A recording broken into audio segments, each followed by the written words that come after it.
Massive violence erupts in Uttarakhand's Haldwani. 2 people have died in the violent clashes in Haldwani. Violent clashes broke out in Haldwani after an illegal madrasa was brought down. Haldwani's municipal corporation had in fact initiated this action. Reacting to this, miscreants threw stones at police officers and set vehicles on fire, including a police car. Uttarakhand Chief Minister Pushkar Singh Dhami called a high-level meet and reviewed the situation. Chief Minister Dhami appealed people to maintain peace and instructed to deal strictly with unruly elements. Also, orders to shoot rioters at sight have been issued. Meanwhile, there has been very heavy police deployment, Section 144 imposed. Internet services have been suspended as well. Tensions gripped Haldwani after violent clashes erupted on Thursday afternoon, followed by administration's action on illegal encroachment on government land.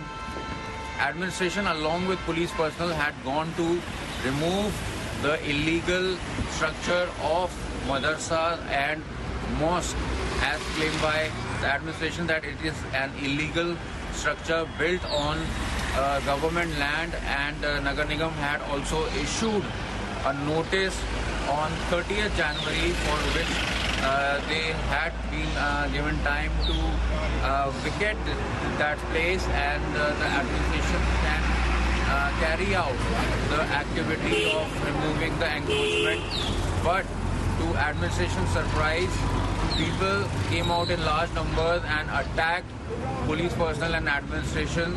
Not only they were attacked, but stones were pelted.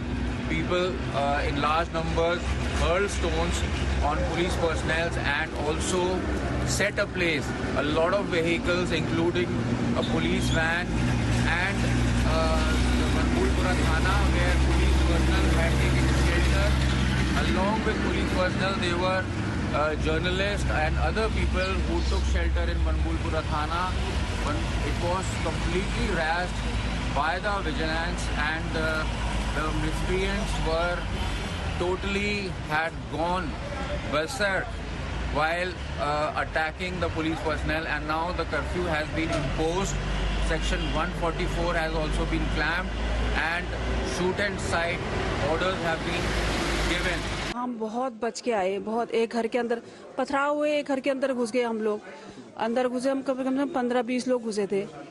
उसके बाद बाहर से जो है फिर उन्होंने आग लगाने की कोशिश करी, पथराव करे, सब कुछ करा उन्होंने। बड़ी मुश्किल से जान बचा के आए हम लोग। फिर हमारा फोर्स काफ़ी देर बाद हमारा फोर्स आया, फिर निकल के आए। जो पत्थर लगे ऊपर से इधर उधर से बहुत कंडीशन खराब, बहुत ज़्यादा। 15-20 लोग एक घर के अंदर दबे पड़े थे, मतलब बहुत मुश्किल से बचे थे हम लोग। फिर वहाँ से हम लोगों ने फ़ोन करा, इधर उधर फ़ोन करा, लोकेशन भेजी। वो लोग जिस आदमी ने हम लोगों को बचाया उसको भी गालियाँ करी उन लोगों ने, उनके मकान तोड़ दिए, उनके दरवाजे तोड़े उसने। ये जो मॉब था, जिन लोगों ने भी ये घटनाक्रम कल घटित किया है, इस मॉब का पूरा प्रयास स्टेट के जो सिंबल्स होते हैं, सिस्टम के जो एडमिनिस्ट्रेशन के जो सिंबल्स होते हैं, लॉ एंड ऑर्डर की जो व्यवस्था होती है, कानून की जो व्यवस्था होती है, उसको चुनौती देने का प्रयास था। उसको ये दिखाने का प्रयास था कि हम कानून से ऊपर हैं, जिसका प्रत्युत्तर प्रशासन और पुलिस फोर्स की टीमों ने दिया और परफेक्टली इसको मैनेज किया। हल्द्वानी की शांति व्यवस्था को ना बिगड़ने देना हमारी प्राथमिकता है।